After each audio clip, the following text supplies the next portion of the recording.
ACNFers, shout out to Athletic Brewing. That dry January time of year is fast approaching, and you might want to give it a go in 2023.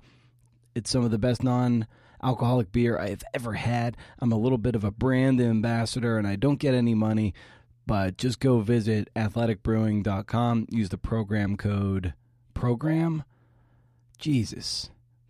code Brendan020 at checkout for a discount. Man, this is going to be a great episode. I get points towards merch and beer, but I don't get any money. I just want to be fully upfront with that.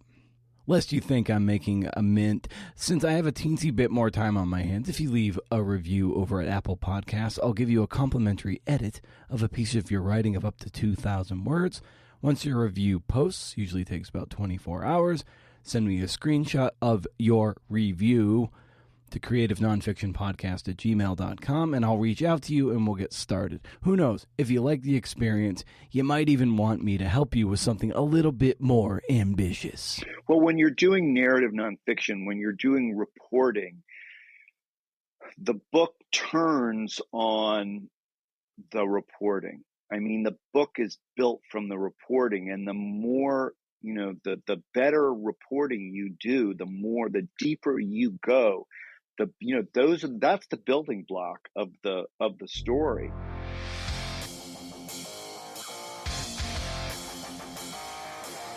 Oh, hey, CNFers. CNF Pod, creative nonfiction podcast, a show where I speak to badass people about the art and craft of telling true stories. I'm Brendan O'Mara. How's it going? Today we speak with Carl Hoffman. Oh, man. He's one of those hard-knocking reporter types that I love. His latest book is Liar's Circus, a strange and terrifying journey into the upside-down world of Trump's MAGA rallies. It's published by Custom House. The book came out in 2020, and I felt like I had missed my window to read it because I had the galley, and then I got a completed book, and I was like, oh, yeah, fuck yeah. And then the time passed, and it felt like the time passed to talk to Carl about these Trump rallies. Trump lost the election. There was that whole coup attempt, yada, yada, yada. He announced he's running for the GOP nomination 24, so I was like, I yanked the shit off my bookcase. I read it in a day. It's not terribly long. And I called Carl, and we talked about it. Even if it wasn't timely, the book is this ethnography of Trump supporters, and Carl attends several Trump rallies, and by the way, he's at Lunatic Carl on Twitter, and he's a travel writer who's traveled to 80 countries to write about them and do what travel writers do, and this book very much reads like a deep dive into the Amazon, only it's Middle America, or the Deep South, or even New Hampshire. I mean, he follows this, and he comes across a lot of the same people who tour Trump rallies like they're deadheads. It's a look. That's what I mean. It's a look at populism and fascism. But all in all, Carl treats his subjects with dignity and empathy, though he diametrically opposes them on just about everything. All right, a little housekeeping. Got another written review here. This from Dave and Poe. Spelled my name right, which I appreciate. Okay, here we go. I always enjoy the show. 2 exclamation points. I really enjoy Brendan's style of interview and conversation with his guests. The show has a wide variety of writers that all share the common thread of telling the story, despite the different topics and backgrounds they write about. It's definitely beneficial for anyone who enjoys writing. Thank you very, very much. And if you leave a written review of that kind, complimentary edit, as I said at the top of the show, and I will read it right here. Why not? You may also find the show on social at CNFPod on Twitter and at Creative Nonfiction Podcast on Instagram. Visit BrendanO'Mara.com for show notes and to rage against the algorithm with my Up to 11 newsletter. First of the month, no spam. As far as I can tell, can't beat it. So Carl Hoffman is a former contributing editor at National Geographic Traveler and Wired. He is the author of 5 books, including Savage Harvest, The Lunatic Express, and The Last Wild Men of Borneo. Fun fact, he went to UMass Amherst. Funner fact, this conversation rocks. Riff.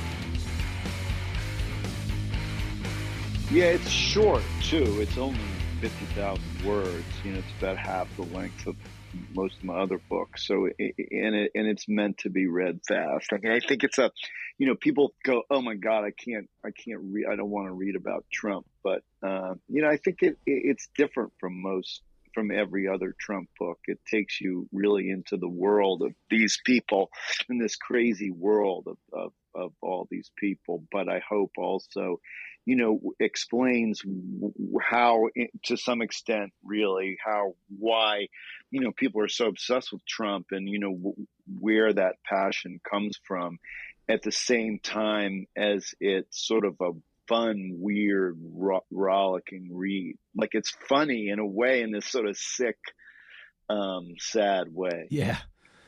Yeah, it really is. And it's just like you get it's also, just really like scary too, how a wannabe or even quasi or maybe even full on demagogue like can really tap into some very carnal insecurities of certain estranged people, and it can really galvanize people who feel like they haven't been seen, and he just really struck the right nerve at the right time with the right people, and you illustrate that beautifully. For sure. I mean, yeah, and that's how populism works, right?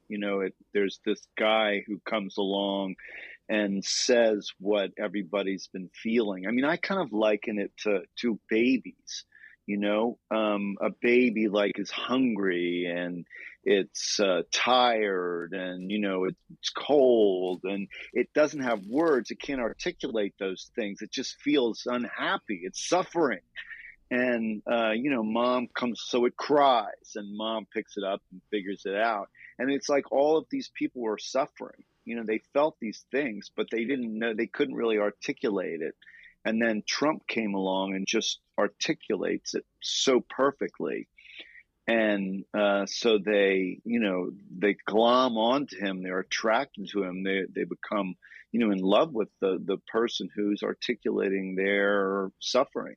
Yeah, and I think going back a bit too, what I think makes the book really hum as well is, I think, you just your love and how you basically came up as for a love of journalism, respect of journalism. Your father was a reporter, an editor, and of course the Trump administration is so anti-journalism and anti-reporter. And so I wanted maybe we can just get a sense of, when you were a kid growing up, and just the feeling and the pulse of how important, journalism, and specifically newspaper journalism, was, and how you got the bug.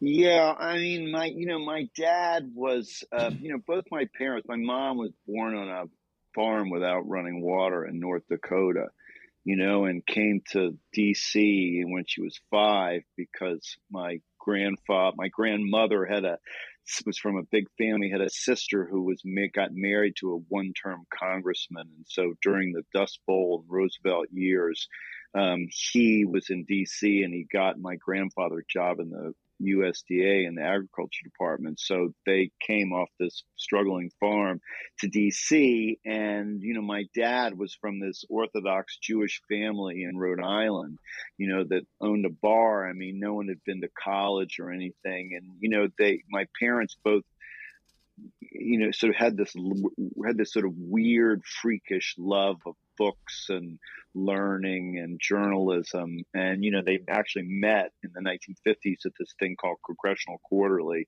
which covered Congress. And then my dad worked for the Star. So at my house, like when I was growing up, the people who were, I mean, it wasn't athletes or movie stars or pop singers who were the heroes around the house. It was always writers and journalists. And, the people, I can remember so vividly my dad saying, oh, he's a really good writer, or, this reporter my dad worked for the Washington Star, which was, back in the day, most cities had a much healthier newspaper environment ecosystem than today. And the DC had, the Post came out in the morning, the Star, the Evening Star came out in the afternoon, the Washington, what was it called? Daily News was a tabloid like the New York Daily News, New York Post that came out. So there were all these newspapers, and my dad worked for the Star, and he was an editor mostly, not a reporter. And but he would, his praise of somebody that he, was editing was how great a writer they were. And then, people came over for dinner. I mean, Mary McGrory, the political correspondent, Dave Broder. I mean, those were the people around the dinner table in my early childhood. And that they were, both my parents were terribly argumentative. I mean, and that had negative pieces too. But sitting around the table, what are the three things you're not supposed to talk about? Politics, religion, and something else, money or something. Those were the things that everybody talked about, and not just talked about, but yelled and screamed and raged, and in a haze of cigarette smoke, And so that was the environment we grew up in. And, my parents moved when I was 5 into the house that I pretty much grew up in. And, they had some work done in the house. And most of that work was having bookshelves built-in bookcases.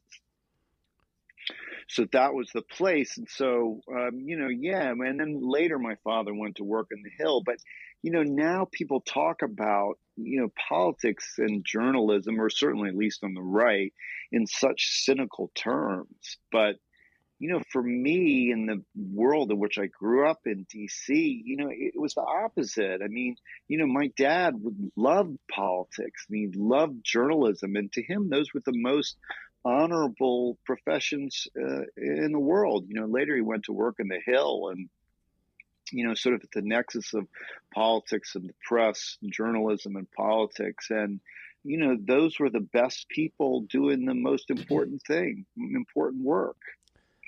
And so, when it comes to Trump and Trumpism, and this idea that the fake news that something like the Washington Post or the New York Times or Wall Street Journal, that these are sinister organizations, is so contrary to everything that I believe and that I had believed. It was shocking. And it was shocking to me even more, as so many things were about Trump and Trumpism. When I went into we haven't talked about the book, but basically, I spent the fall of 2019 traveling around the U.S., going from rally to rally, and really going deeply into the world of the most obsessive Trumpians and spending a lot of time with them. I mean, hundreds of hours. And, the things that I discovered, I couldn't believe. But, now we know all those things.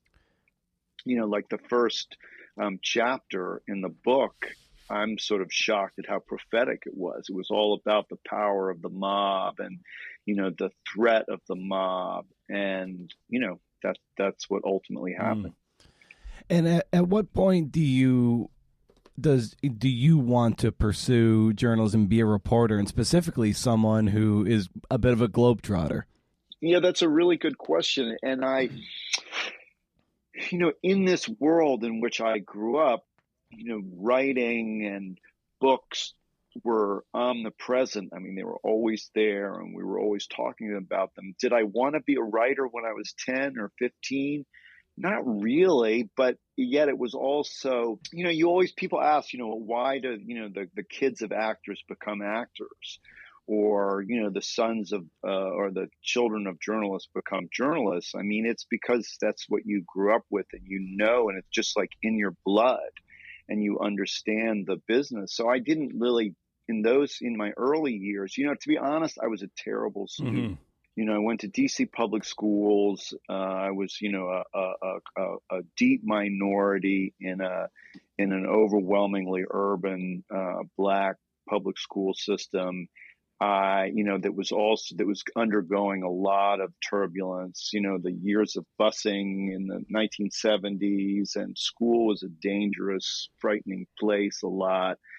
I just didn't, by the time I was 16 or so, I was smoking a lot of weed and, I wanted to go skiing and I, in a way, I even had sort of an anti-intellectual protest strain. My sister was a super high achiever and, all this talking at the dinner table among my parents. I mean, by that time, my parents were divorced, but so, it's strange. I read a lot and I was reading both, my mom would give me fiction and, novels and literary novels. And from my dad, I was reading, all these New Yorker literary journalists, narrative nonfiction writers. And I was always doing that, but I wasn't really interested in school. It wasn't until, after high school, I actually didn't go to college. I didn't want to go to college. And I went out west and was a ski bum for a year. And after a year of doing that, I was like, this is terrible. I miss, talking about real things and real ideas. And I went to school. And then finally I got into school for the first time, and it was the first time. And I went to a big state school, University of Massachusetts, and it was the first time that I got interested really in learning. My whole high school career, I sat in the back of the class, like on purpose.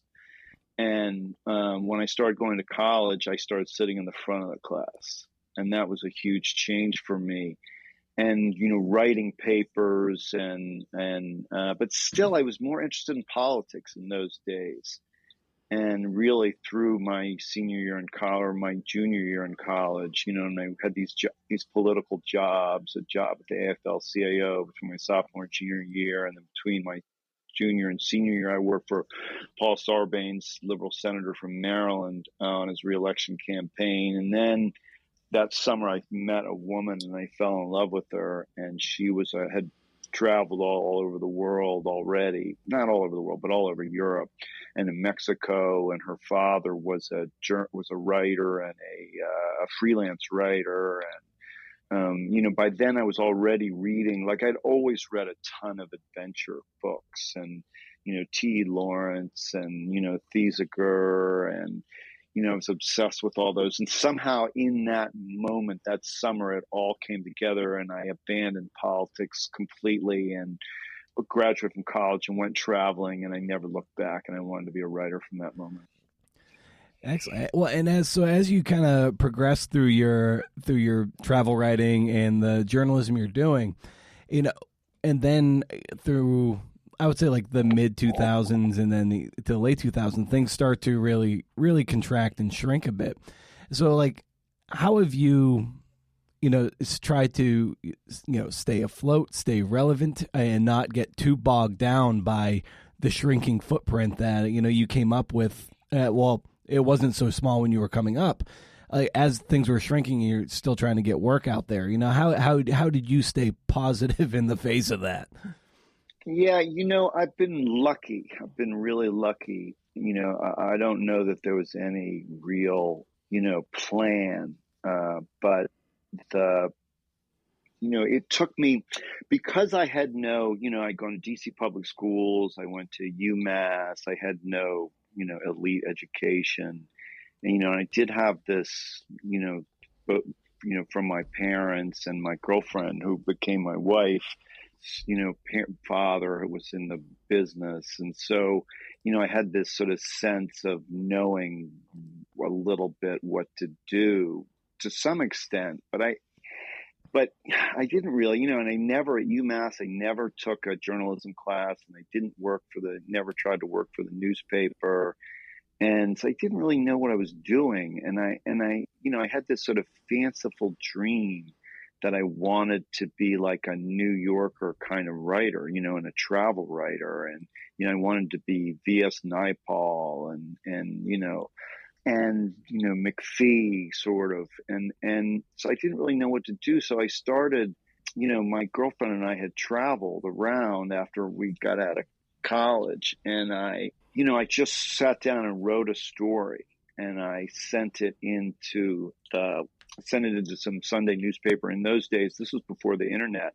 I sent it into the Sunday newspaper travel sections, and the Boston Globe actually bought the very first story. $150 paid me for a story on floating down the Nile on a traditional felucca, and then I sold a few more of those, and that's what I did. And then slowly, like, it was so slow for me, trying to figure out how to do it and trying to break into magazines. And, I did that, but it was slow. So sort of by the time, I finally broke into real magazines, and for a while I was for a bunch of years, I was a contributing editor at Wired and Popular Mechanics and National Geographic Traveler. And like those years just happened to correspond to, kind of the golden years of the magazine industry, when, Wired would be like a paperback book. It was so thick and have, 5 or 6 pieces in the feature well. And, those pieces could be 5 or 6,000 words. And outside, you'd be at 6,000 words and all of these long pieces. And, the money was actually pretty good.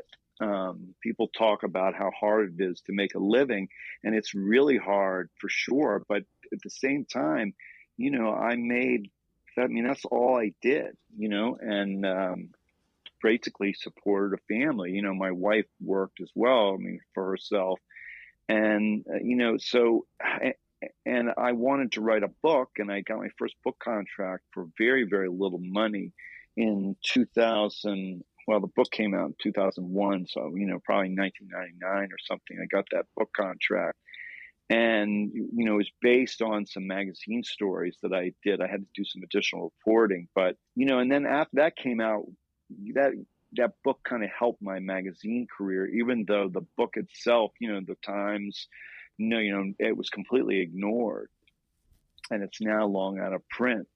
But so in the aughts, really, the magazine industry was really strong, and I those were my golden years. But I always wanted to write books and write another book, and I pitched a book which turned, The Lunatic Express, in 2007, and that came out in 2010, and that just kind of corresponded with the change. The book did pretty well, and then I did another book in 2014 and another book in 2018 and Trump book in 2020.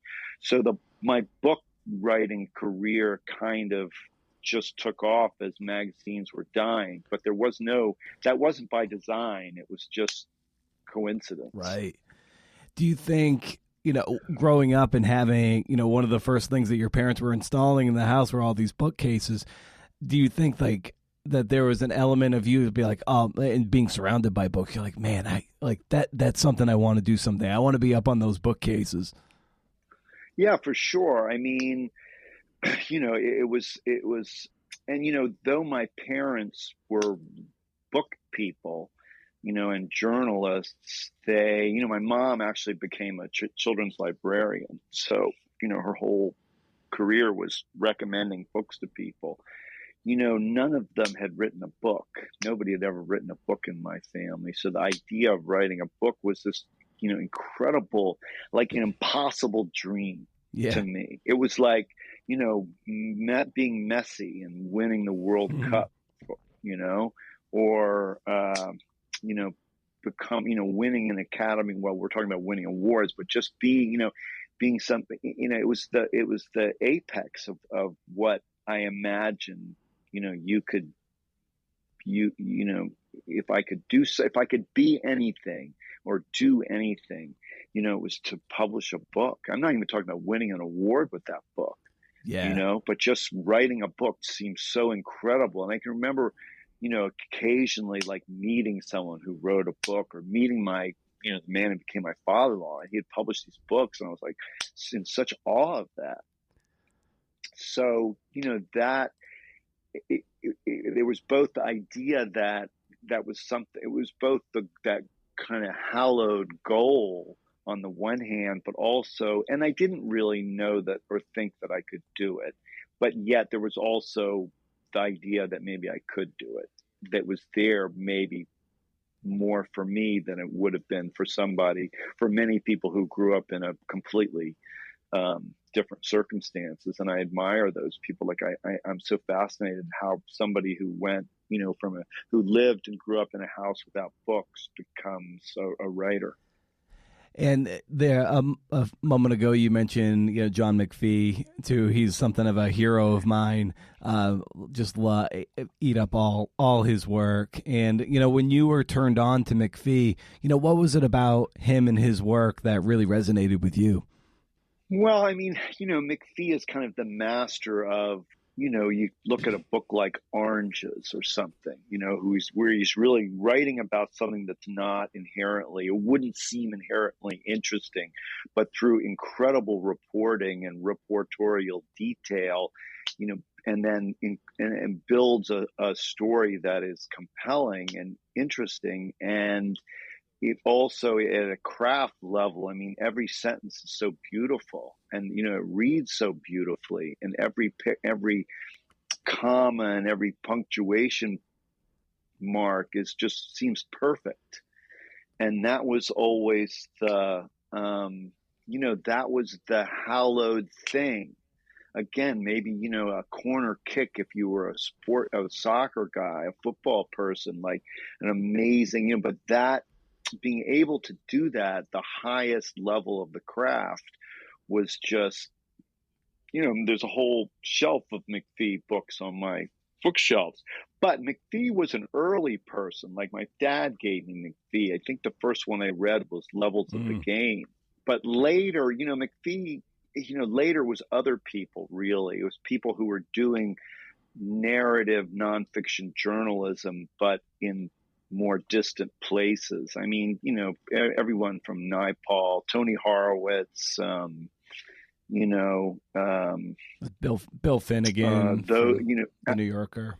I mean, Alex Shumatov, who's kind of vanished these days. I don't know what happened to him, but he did New Yorker pieces on, and then books on the Congo and Amazon, and it was those people. Because once I traveled, I mean, I had always loved these adventure books. I mean, my favorite movie of all time, which I saw when I was a small child, was Lawrence of Arabia. And then I read Seven Pillars of Wisdom, and Wilfred Thieseker's Arabian Sands. I don't know if you've read that, but that's like, those books, filled my head with such romantic imagery. And I had those there long before I met my girlfriend. But then when I met her and she had traveled, and then she said, let's go traveling. And then I was actually traveling and reading people, like B.S. Pritchett and Kapuscinski even. And,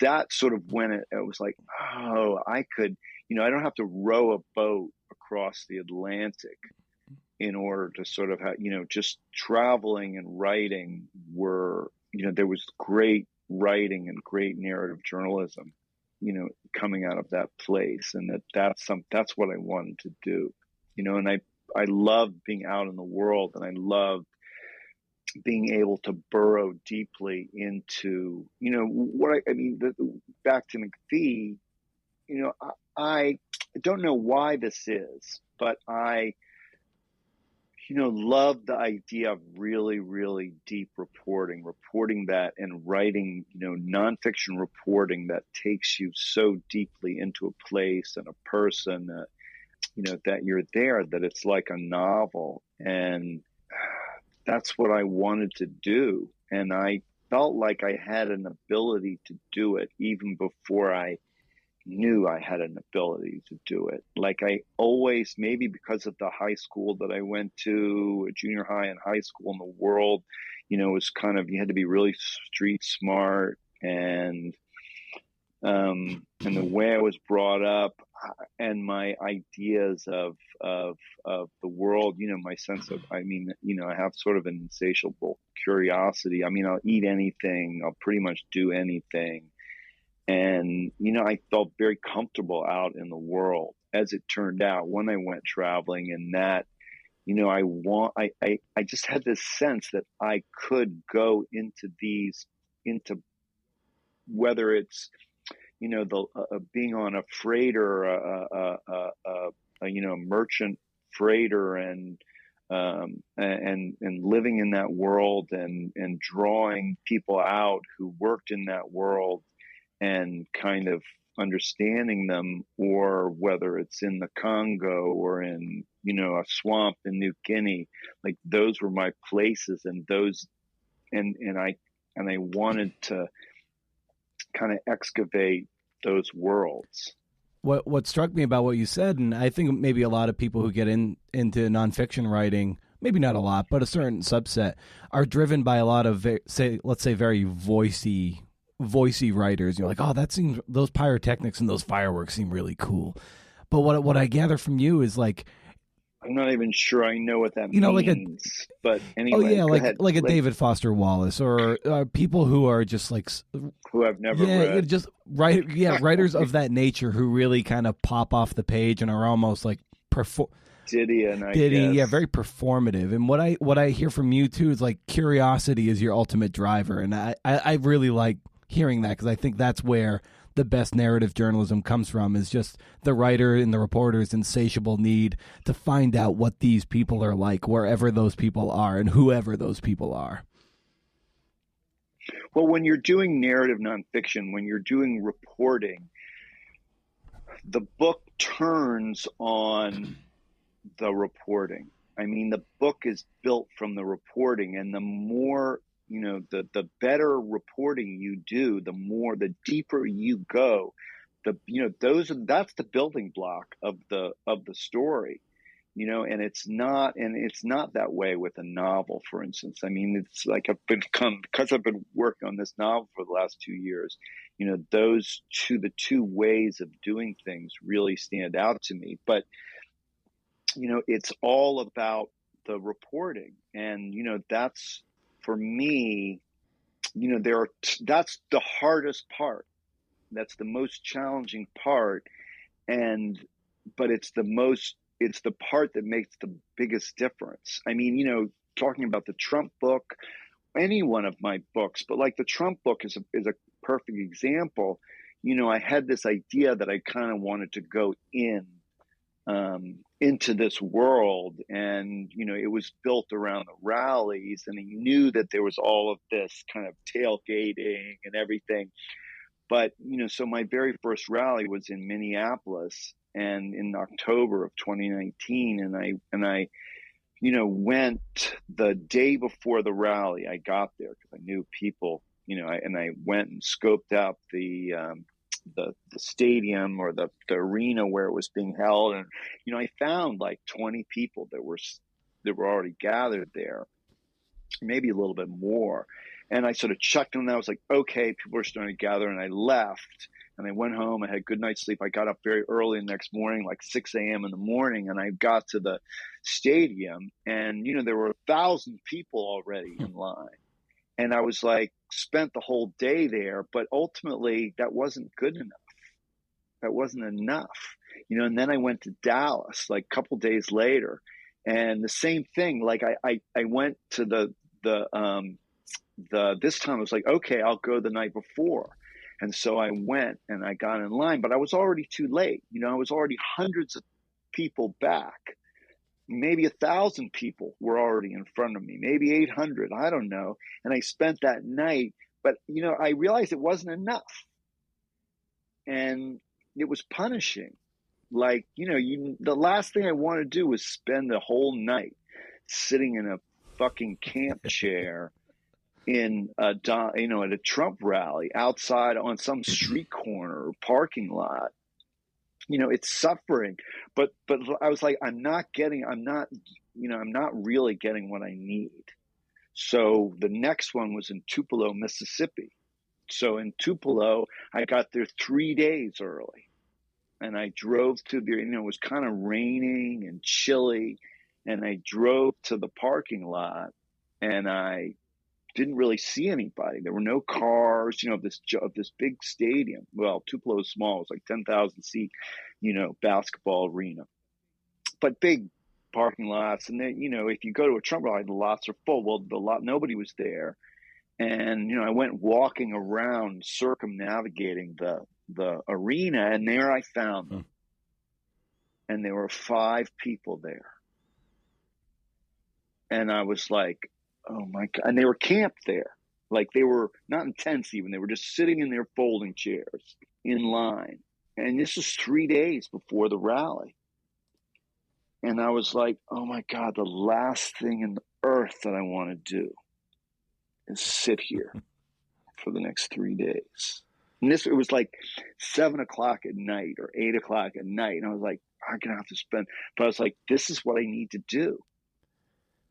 So I pulled out my chair. I went to my car. By then I'd learned, I had to go and get to Walmart when you arrive in town and get a folding chair. And so I went and got my chair and I put it in. I was 6th in line. And they said, congratulations, you're number 6. And that was when I kind of met a few of these people, like at other rallies, I talked to them. But that's when I, like, my sitting there for the next 50 something hours, 60 hours with, Rick and I mean, all the people who were in my book, really the main characters in my book were people that I became intimate with because I was sitting there. So that's when I'm talking about reporting, like, and that it's really hard to do. Like, it's like, physically, to being in a Trump rally is physically very demanding. If you want to be a real Trumpian, and you want to be in the first 20 people in line, you've got to commit to sitting rain or shine, cold, Florida or Minnesota, doesn't matter. You got to sit out there for days. And it's punishing. Not only, and it's also emotionally punishing. Yeah. As someone who, hates Trump, and you got to listen to this crazy shit and hang out with the craziest people. But they made me laugh too. They were funny. They were fun and funny and iconoclastic and I mean, it was so anyway, but when you're talking about narrative, to me, when you're talking about narrative nonfiction, that's what gets you the treasure, is committing, that level of commitment. And it's hard to do. And it's the same with, like, my Asmat, my Rockefeller book. I was in Asmat, this 10,000 square mile swamp with no roads, no internet, no stores, hardly, nothing. And I was there for 2 months and kept going to this village, the village where the men who had supposedly killed and consumed Michael Rockefeller were from. And they was just not really getting what I needed. I kind of thought I was, and it was punishing. It was a hard trip. And, I went home and I started writing. And once again, I realized, I don't have it. I don't have what I need. And the level of reporting has to be so much more intense. So that's when I learned, a whole new language. I learned Indonesian. And then I returned to not only the swamp, but I returned to that village, which was a very difficult village. And I went and lived in the village alone with, before I'd been with a translator and a boatman, and all these people had hangers on, and, I had this whole retinue. And this time I went by myself, and I stayed and I lived with an elder and his family. I mean, there are 20 people in this frame house with no windows, no doors, and over mud. And I stayed there, and that transformed the book. Then everything happened. And I think that's the level of reporting that really deep narrative nonfiction requires. And that is what kind of, I think, fascinates me and the thing that I'm good at. And with Liar Circus, and you're, immersed with a certain subset of men that you were around a lot in line and at these rallies, and and you're just so diametrically opposed to them, politically and so forth, and yet you could have easily written a book where you like just make fun of them and stuff of that nature. But I think you report and tell the story very empathically. And I wonder like how you cultivated that muscle to report on people that you disagree with so vehemently, but you still treat them with care in the end. I think it's just a reflection of the kind of person I am, to be honest. I mean, I think I'm very empathetic, and I'm probably too empathetic, and it's both a way I am and it's a skill I kind of have. I mean, I think to be a reporter, you really need to get people to trust you. You really need to. And, again, it doesn't matter whether it's the ASMAT in a swamp in New Guinea or, American Trumpians. You treat people with dignity. Everybody deserves to be treated with dignity and with, an open mind. I don't mean that I have to agree with what they say, but I'm there to listen. I mean, that's what I told the Trumpians. I said, I didn't disguise what I was doing. I said, I'm a writer. If they said, well, how do you feel about Trump? I'd say, well, for the purpose of this, I'm trying to be agnostic, and but I'm here to listen, which is, I honestly, I mean, did that imply that I was maybe more open to Trump, to that ideology? Maybe, but I mean, honestly, I was there. I mean, I was there to listen. Like, you can't go in there and say, you're a fucking fascist, right, and a racist. This is racist. This is racist bullshit. And people will be like, well, fuck you.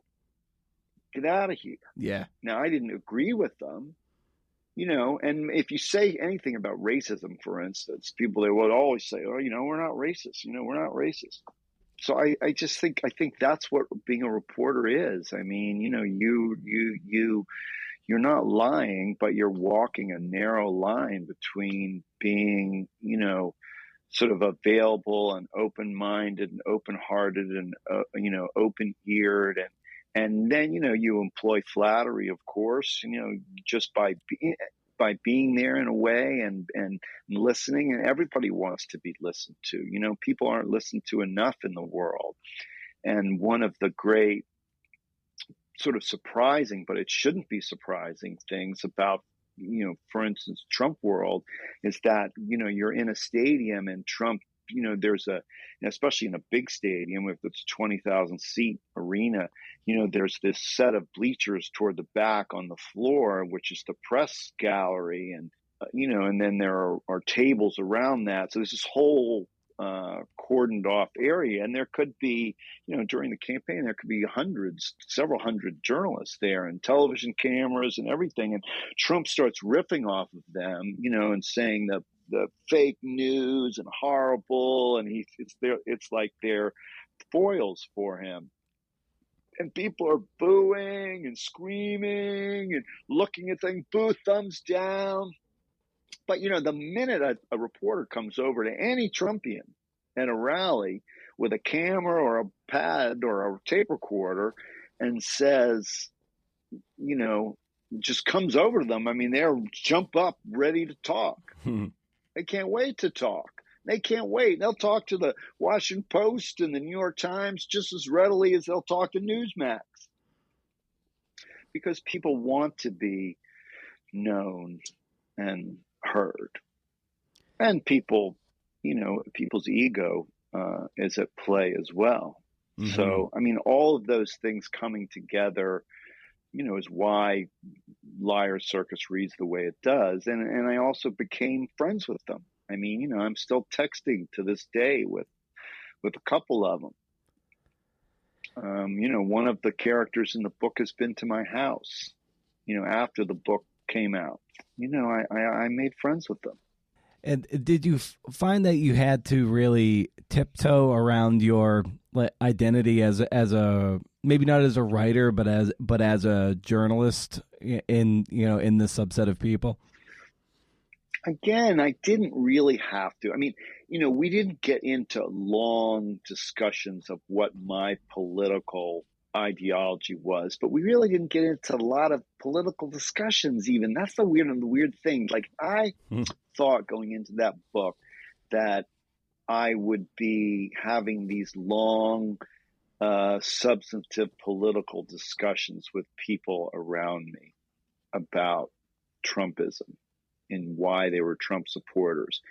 But you couldn't really have those conversations in the end because people, we know this now, but I think a lot of people didn't really understand this. Reporters who were in Trump world may have, but I don't think the general public really understood this as much. That, when I went into it, say, a big rally is like 20,000 people, 22,000 people. And, I would have said going into it, oh, most of those, QAnon and all the crazy conspiracy theories, those are fringe ideologies. And, it turned out that that's not true. It's, I mean, of 20,000 people at a Trump rally, my guess is 19,500 of them believe in QAnon.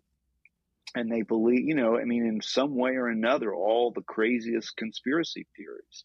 I mean, you can't be at like, I was never at I'd be at the rally and I'd start talking to someone who seemed really reasonable, and they'd say, oh, like this woman that I met in Dallas, who was like telling me how she used to live in Washington, D.C., and she'd traveled to some really interesting places, and she was smart. And I said something about, well, conspiracy theories like really trouble me. And she's like, sort of nodded like, yeah. And the next thing you know, she's telling me about, that Hillary Clinton killed JFK Jr. And that's constant. So you couldn't really talk about politics. So, what do you do when you're sitting there 50 hours or, in a parking lot with people? The same thing. I mean, sometimes they're talking about politics and they're just talking about Trump. Oh, Trump is the greatest, or those fucking liberals, or, something like that. And then you're just like nodding, or I'm writing in my pad, taking notes. Mostly you're talking about your lives and your families and your just the, daily shit, and sports. And, if you're among men, you're talking about women and, all of these daily things. And, then I went to, in the end, I ate with them and we went out for dinner and drinking with them. And, most of that's just talking about daily life. And for them, it's very social. I mean, that's a big part of it. It's a way of living and being with their friends, and the social life of going from rally to rally, like, deadheads at a Grateful Dead, or, fish people at a fish concerts or something. Yeah. That's their life. And even, I was hanging out with some of the most obsessive people who had gone to 50, 60 rallies. And some of those people now have probably doubled that. But, it wasn't uncommon to talk to people who had been to a couple rallies. Anytime he came into the hood, they went. Well, what struck me in the book, too, was the writing that you cited from Elias Canetti, just kind of about, Mm-hmm.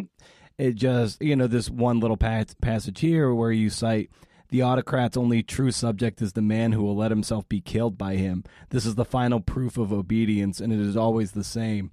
And how you cite how he would often call up all these people who have basically had to kiss the ring, or people who he defeated in the primaries, be it Ted Cruz or somebody else. And it must have been, I mean, just when you read about fascism on that level, and then you kind of see it when you see it in action. What was that like for you when you witnessed that, and then you read this sort of this intellectual, almost academic text, and you're like, oh my God, I'm seeing this play out in real time. Well, it's so eye-opening. I mean, you just see it, when you're there, and you just see everything. Kennedy was someone who, experienced fascism firsthand, world fascism that led to World War II, and everything that everything that's written in that book was written before there was a Trump. And yet everything he's saying spoke so powerfully and directly and articulately, straight to Trump and to what I was seeing at the rallies in and of itself. And then,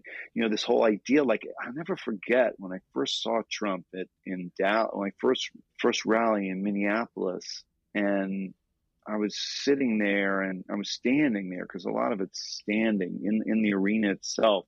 Once he'd come out and I was just, it just washed over me. Like I saw, it was like doing an ayahuasca journey or something and just seeing the truth. Like you just couldn't look, it wasn't like, oh, this is what maybe is happening. It was just there. It was so obvious. And, he was so big. He's big. He's a big man and he looks big on the stage. And the people who are around him are all smaller than him. I mean, nobody's the same size as Trump. And he's so self-confident. And he's charismatic. I mean, there's no way around it. And especially then he was in his most powerful. And, he's saying this stuff that's just one lie after another. And, people roaring. I mean, roaring. And, you've got, and then in a place like Dallas, he's, Ted Cruz, he's just eviscerating Ted Cruz, who's standing right there, literally below him. Right. Below him on the stage, and he's just humiliating Ted Cruz. And you see I was just overwhelmed by the power of it and the power that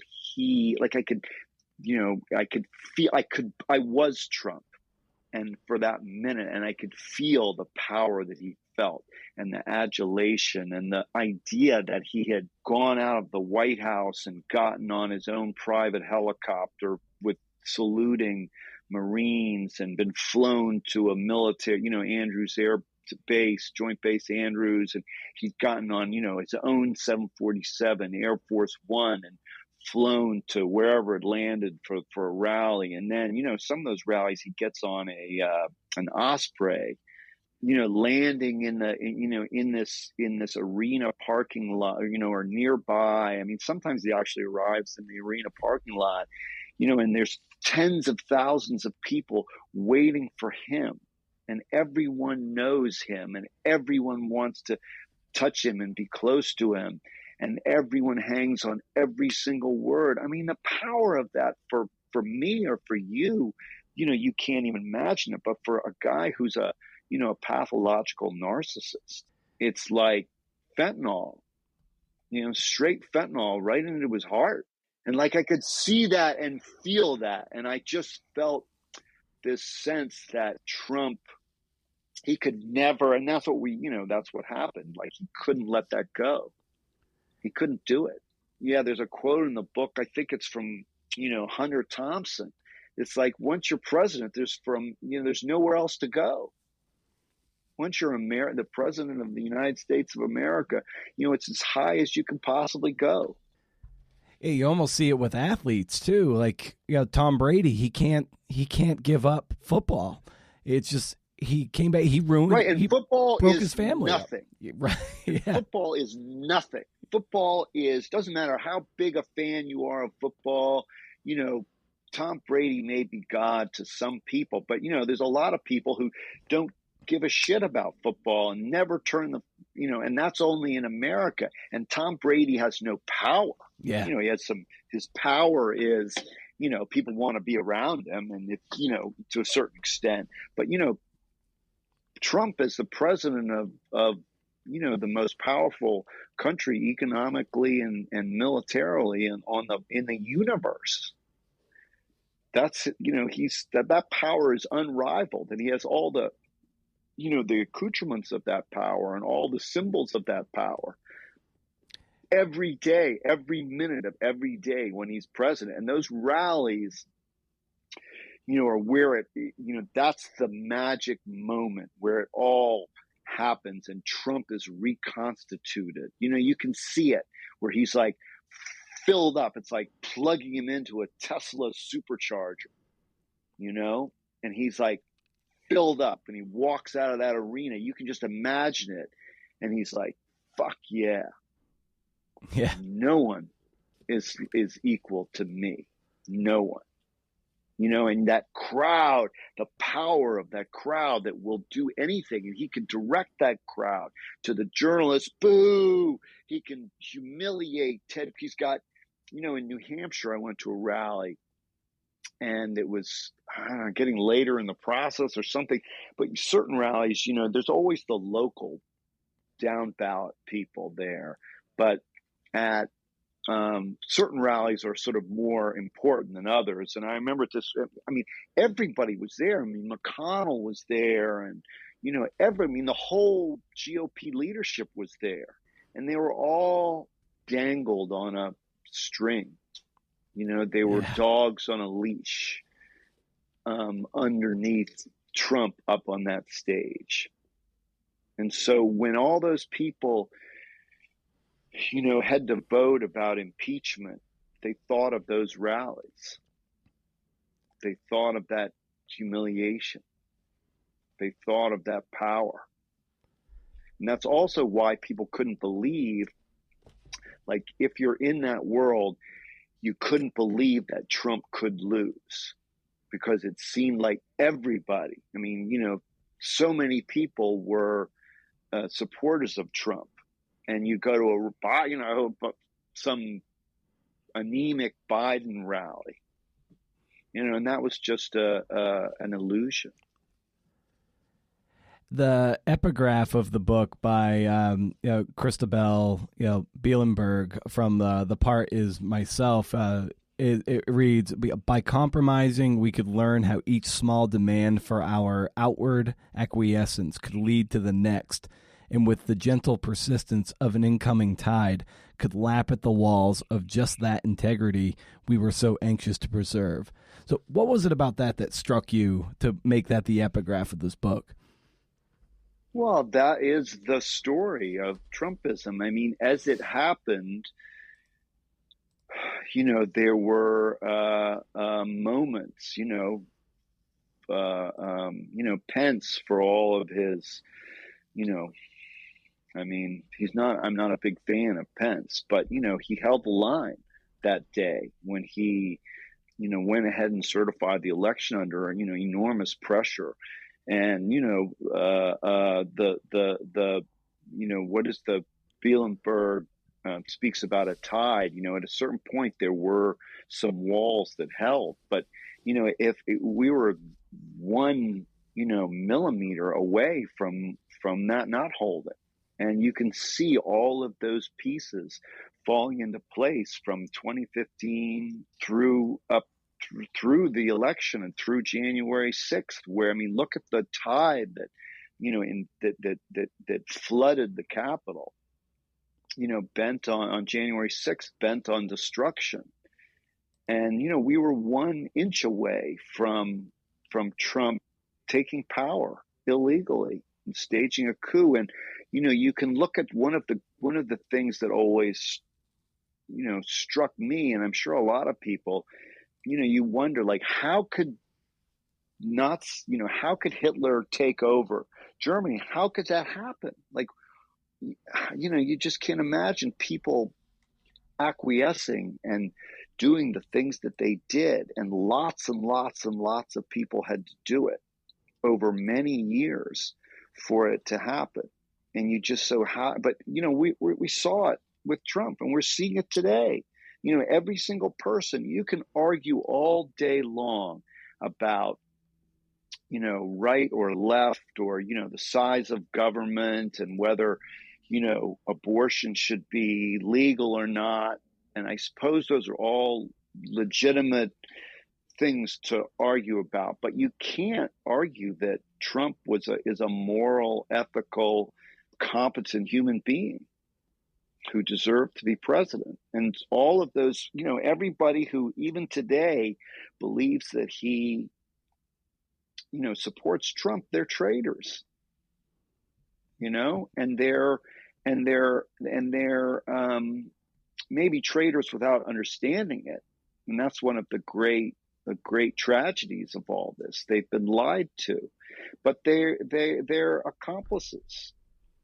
And there are people who are very good people it's strange to say that, but there are people who are kind and that they love their children and they love America. They love the idea of America, who would destroy everything that America means in support of Donald Trump. And so that's why that epigraph is there. I was reading about, when I started to do this book, I started reading a lot about fascism and in its forms and in history and World War II. And I was led, of course, to Nazi Germany. And, I read Shire's Rise and Fall of the Third Reich, for instance, and some other books. And I, included these references to Germany and Nazi Germany in my book. And my editor, for instance, was like, first my agent who read the book and they were like, we should take these out. They're too facile. Like, it's just, you're making these references to, this isn't Nazi Germany. Trump isn't Hitler. But I think we all now can see that, in fact, there were and there are, that there are these enormous parallels. And, Trump was more haphazard and maybe even more narcissistic. It's just, behind Trump, leading Trump doesn't seem to me I don't know that Trump holds any real beliefs or ideologies beyond himself. And the saga's not over. I mean, he looks diminished greatly, and he's under a lot of, legal peril. But, and I don't think he will win again. Whether he wins the nomination or not, I don't even think he's going to get the nomination. But even if he does get the nomination, I don't think he's going to win the presidency again. But, he could. Anything could happen. And if it does, it's watch out, because it's not just him. He has no, and this goes to the epigraph, he has no restraint. And we can see that there are people who are so blinded by greed and power that they'll go right along for the ride. Well, Carl, as I like to bring these conversations down for a landing, I always like getting a recommendation of sorts for the listener from you, and it can be anything, something professional or something kind of fun and quirky. And I extend that to you as we kind of wrap up our conversation. What might you recommend for the listeners out there? You mean you're talking about books? It could be anything. It can be reading. It could be books. It might be a brand of coffee you're really excited about, or like a really great moisture wicking sock. Anything. No socks, no coffee. I'll say books. Writers. I mean, there are so many great writers out there. I mean, these days I'm reading a lot of fiction, probably more fiction than nonfiction. I'm sort of changing a bit. We'll see what happens. But, in nonfiction, I mean, Anna Bodkin writes, spectacularly, so beautifully. And, Mohsin Hamid, the Pakistani writer of fiction, is pretty brilliant. Barbara Demick, her book about North Korea, Nothing to Envy, is really spectacular. And she wrote another one about Tibet, the most recent, Eat the Buddha. I mean, I think, in the world of nonfiction, those are some of the great people working today. Nice. And before I let you go too, you've alluded to this novel you're writing, and given that your body of work to date is nonfiction, repertorial, and you're bound by certain rules in that playing field, what has been the experience of going into fiction where you can lean on imagination when you need it? Yeah, that's the problem, those rules. Mm-hmm. I've always sort of believed that nonfiction should be true. Yeah. And that, when I hear that Bruce Chatwin, made bunch of shit up, it bothers me. Or I heard that, Kapuscinski was such a hero. And then turns out he may have just sat in the hotel room and kind of dreamt it all. That bothers me because it's not, the reason that we love it is because it's true, because he's capturing it in this sort of novelistic way, but he's capturing, reality, truth. Yeah. And so that bugs me. In my Rockefeller book, I was criticized. And this is sort of a moment for me, and I did it because the story kind of demanded it. The structure was sort of forced upon me, really, I think. But this I have a very vivid, graphic, detailed, vivid, 2 very short chapters, scenes about Michael Rockefeller leaving his overturned catamaran and swimming away and encountering the men who then murder him and dismember his body and consume him. And then the 3rd chapter begins, we're hit by a wave. I'm traveling, in the same place that he was traveling when his boat hit was overturned, and a wave hit us, knocking me out of my reverie as I imagined. That's how Michael Rockefeller was killed and died. And, so those first 2 scenes, they are novelistic in a way. I don't know exactly, they're made up in a certain way, but they're made up with incredible details. I knew everything there was to know. I knew, the temperature of the water, what the tides were. I knew when he left the boat. I knew what he said as he left the boat. I knew what he was wearing as he left the boat. I knew where the boat was. I knew what I knew how far away from shore he was because I knew what the horizon line was. I knew what the shoreline's topography was and how high the trees were to know how far away that horizon would be visible from sea level. I knew that the men from the village of Ochnep where they had been and what time they left and the route that they took. I knew all those things, and I knew how people were killed and butchered according to anthropological articles, one in particular from 1959. So I had all that information, and then I sort of, I deployed it in a narrative literary way, but then I copped to it and I said, this is how I imagined it, and then built a story from there. And I still, I got some grief in doing that. Was that permissible? Was I crossing the line as a nonfiction writer? But that was also a moment where I was like, I liked the way, it was the first time I really saw how fiction speaks to the truth, and that fiction is truer than nonfiction in many ways and can be. And so, and I kept in my efforts to make, narrative come alive, and place, and, all and dialogue, and all of those conventions and techniques and logistics of nonfiction. I as I get closer to doing that in a novelistic way without violating the rules, the next step, I wanted to try a novel. I wanted to make it all up. I wanted to use the world that I had seen and known and felt and experienced over, my half a century of life. I wanted to write a true story that was made up. Did you find that it was just really, was it just fun to be able to do that too? It was really, really hard, because for a lot of reasons that would take another podcast to talk about. But it goes back to what I was talking about with nonfiction. With those books, all those books. The Trump book I did fast.